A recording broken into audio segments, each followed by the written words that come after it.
কোরআন কারীমের মধ্যে বলেন, ইয়া আহলাল কিতাবি তাআলাউ ইলা কালিমাতিন সাওয়াইন বাইনানা ওয়া বাইনাকুম আল্লা না'বুদা ইল্লাল্লাহ।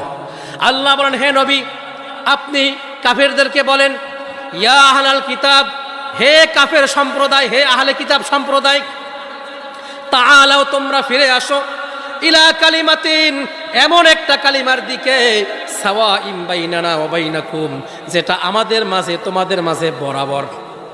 আল্লাহর হাবিব কাফের আহলে কিতাবদেরকে ডাকলেন। আহলে কিতাব কারা?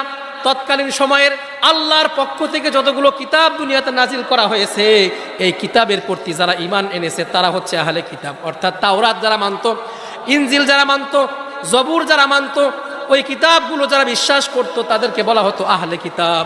আল্লাহ তাআলা আহলে কিতাবদেরকে ডাক দিয়েছেন।